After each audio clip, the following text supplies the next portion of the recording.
question est pour quelle valeur de x la matrice A est diagonalisable, sachant que A égale 0, 1 en première ligne et moins x et 1 plus x en deuxième ligne. Donc tout d'abord, il faut calculer le polynôme caractéristique.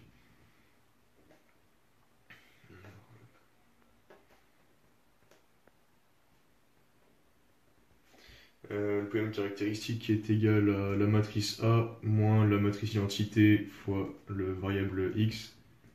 Et du coup, c'est le déterminant de ça. Donc on calcule déjà 1 moins l'identité fois x.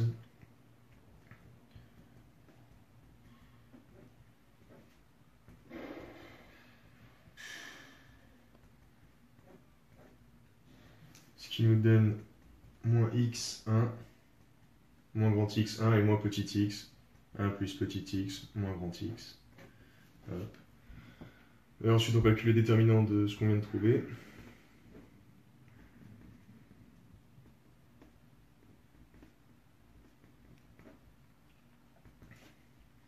Donc ça fait ça fois ça, moins ça fois ça.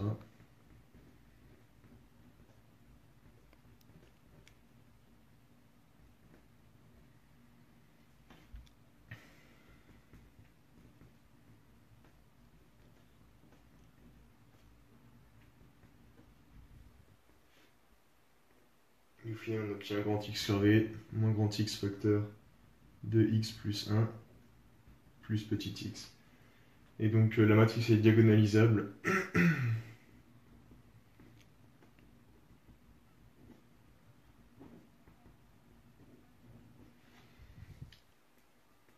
Si le polynôme caractéristique admet des racines doubles.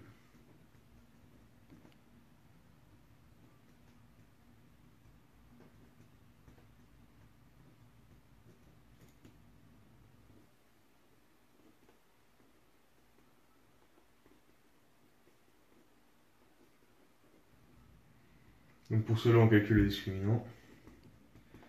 Donc delta qui est égal à b carré moins 4ac. Ce qui donne un petit x plus 1 au carré.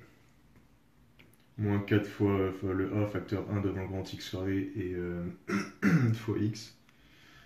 Donc moins 4 fois x fois petit x.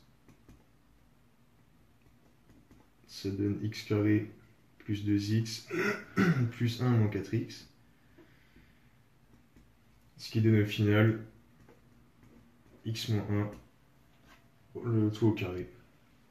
Donc la matrice A est diagonalisable pour des valeurs de x différentes de 1.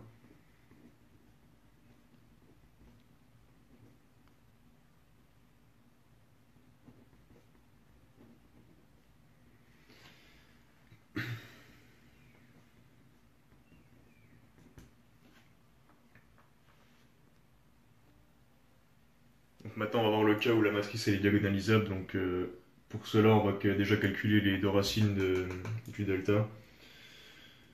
Donc la première racine ça fait x plus 1 plus racine de delta sur 2a, donc sur 2. Et ça donne x.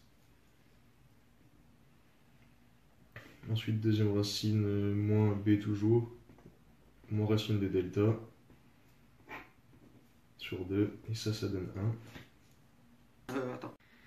Donc, après, on retrouve lambda 1 et lambda 2, égal à x et 1. Pour chaque valeur propre, on a un vecteur propre associé E1 et un autre E2. E1 est égal à alpha, bêta, et E2 c'est alpha, bêta. Donc, ce qui revient à résoudre l'équation suivante pour déterminer la matrice de passage et les vecteurs propres aussi.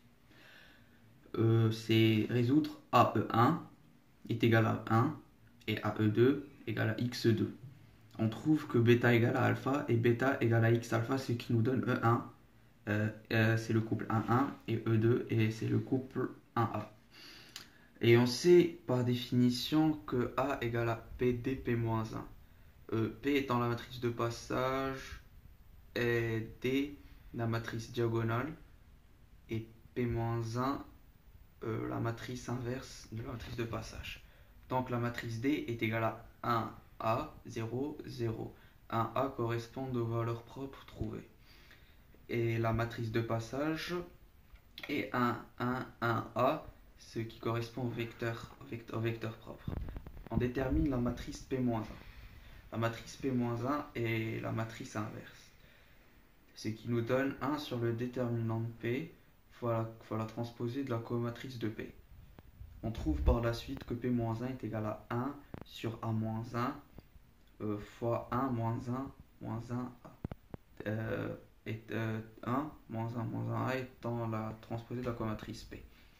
Et par la suite, on multiplie et on retrouve que A est égal à A sur A moins 1 fois moins A au carré 0, A plus A au carré plus A